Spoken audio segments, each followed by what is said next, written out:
Okay, my name is Taguzu Chikwanda. I will be presenting on detecting and classification of DDoS attacks in a software-defined network. The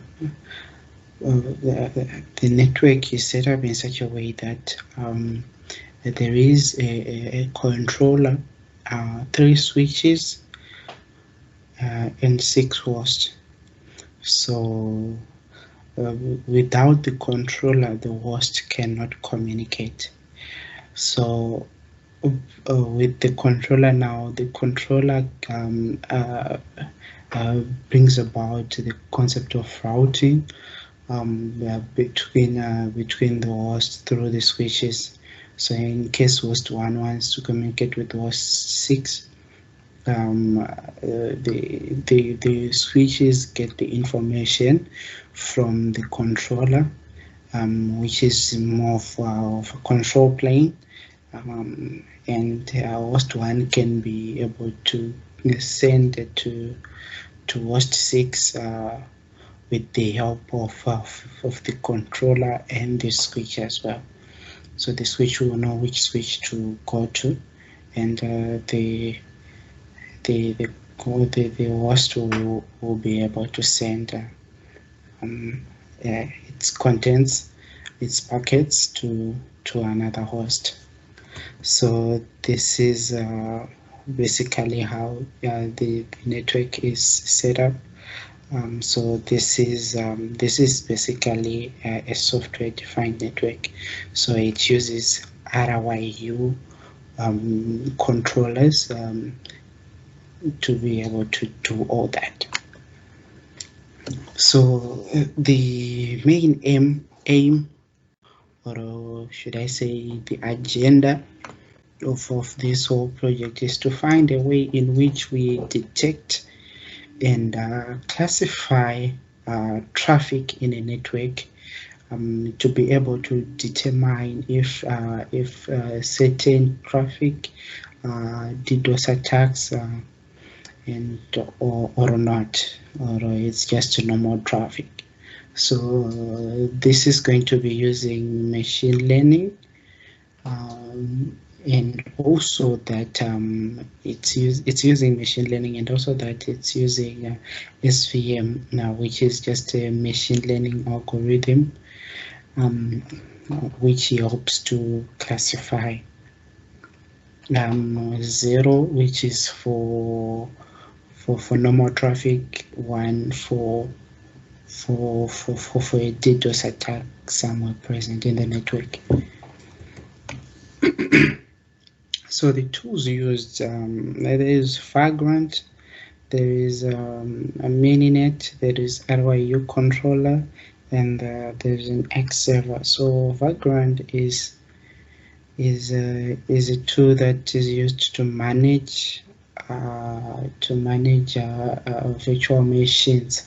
So it creates and manages and even the environment in the machines themselves can be configured from the Vagrant. So as you start a particular Vagrant, you're sort of like starting a group of machines.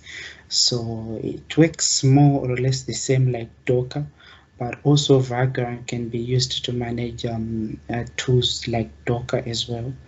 We also have Mininet, which is just help us to create host and be able to manage those hosts again. And there's RYU controller. As I said earlier on, this helps us to be able to communicate between host 1, host 2, host C, and also between the switches as well. It helps to communicate. And there's also an X server which just help us to access the environment, the environment of the machine that is holding all these SVMs. So it helps us access the displays in order to display the certain aspects from the virtual machines. So we have Vagrant. So Vagrant is an open source software product for building and maintaining portable virtual machines software development environments. So in this particular instance, we are creating two boxes with an operating system or Ubuntu 20.04, and as you can see on the left there, so that's how you create a Vagrant file. So we can be able to so as you can see from there, we can create virtual machines from there. So we have one machine that I call test, and the other one controller. So you can be able to generate those virtual machines from there, and can be able to define all sort of things that we want. So you can create the shell files, which is those sh files, which is just a series of commands that will be run on the virtual machine operating system, so that it configures the environment for which we are going to be using this software-defined network.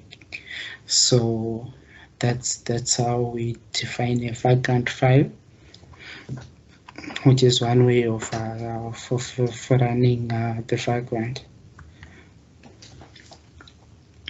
So as we said earlier on, so there is a virtual machine VirtualBox manager, which helps us to manage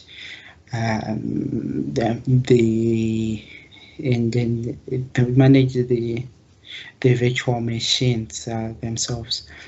So a virtual machine is a computer file, typically called an image, that behaves like an actual computer.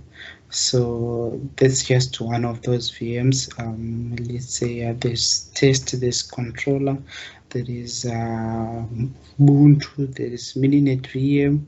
So the whole agenda of this manager is to try and manage all these VMs.